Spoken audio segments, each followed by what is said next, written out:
Good morning. I've been asked to speak to you about how the public participate in politics. I'm going to focus in particular on why people vote in elections, but first I think it's important to get a sense of where elections fit in the overall landscape of political participation.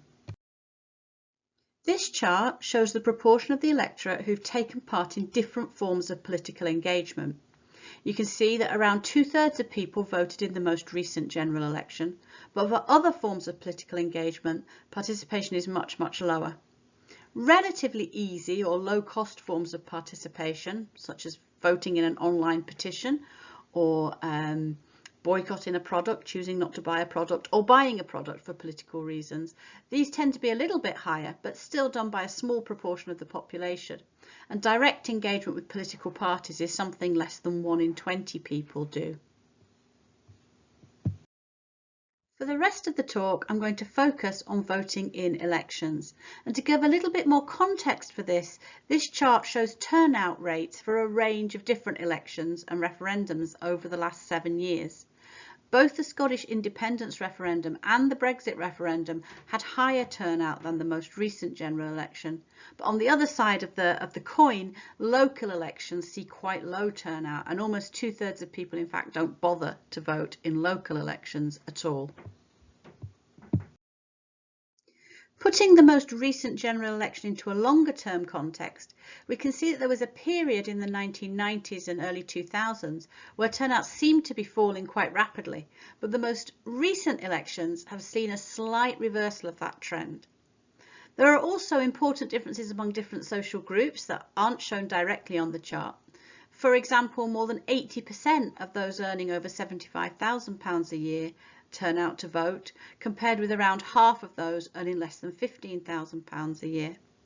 54% of 18 to 24-year-olds turn out to vote, compared with 72% of 55 to 64-year-olds.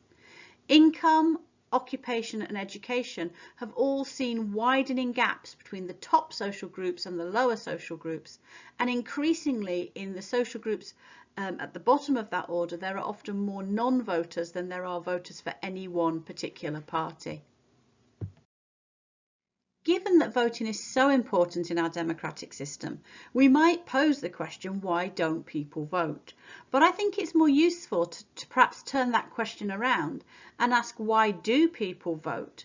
And I think that's especially helpful if we want to think about how we might motivate non-voters in the future. I've identified here 3 key motivations. The first is to vote as an expression of support for a party, out of a sense of loyalty, identification or connection with a party. People feel good about turning out to support the political party they feel connected to, in a similar way to turning up to support a sports team. Second, people feel it's their civic duty to vote, that they ought to vote because people have fought for their right to vote. And this can sometimes be felt particularly keenly among groups who, in relatively recent history, were not allowed to vote. Finally, some people vote to achieve a particular political outcome. For example, in 2019, some people voted to get Brexit done, even without a particular attachment to one political party.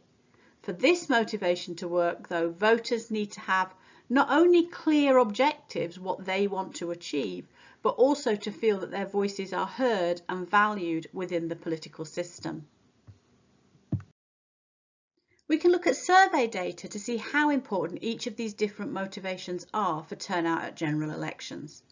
So to think about party attachment, I've divided the electorate into 4 groups, ranging from a group with no party attachment through to a group who feel very strongly attached to a political party. You can see there's a clear ordering to the groups here. The more attached to a party a voter is, the darker is the yellow line here, then the more likely they are to turn out to vote.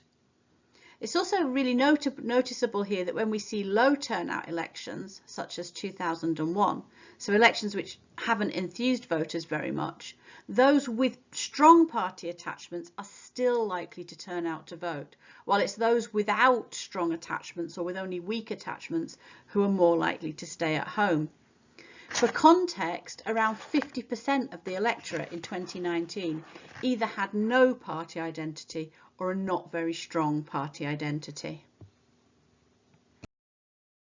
In this next slide, I'm taking civic duty and political voice together and looking at some of the survey data around whether or not people express a sense of civic duty and also the influence that that then has on turnout, particularly in general elections. So the pink column in this table shows the proportion of the electorate who agree or strongly agree with each of the statements that you can see there. So more than 7 in 10 voters feel it's every citizen's duty to vote. Just 13% of voters think that going to vote is a lot of effort. They seem like quite healthy figures for a democratic system. Perhaps more worrying is that 57% feel that people like me have no say in what government does, and just over half think it's often difficult to understand what's going on. The figures in the orangey coloured columns show the proportion of each group who agreed or disagreed with the statement who actually then turned out to vote. So only 26% of those who strongly agreed that going to vote is a lot of effort turned out to vote, while 88% of those who strongly agreed it was every citizen's duty to vote did so. So you can see here how both a sense of civic duty and a feeling that political voice is heard influence turnout, influence whether or not somebody turns out to vote at a general election. There's also a quite strong relationship here with feeling that things are too difficult to understand. So using these motivations as a starting point, how could we improve participation in elections? We might like to improve participation in general elections, but also other tiers of election where participation is much lower.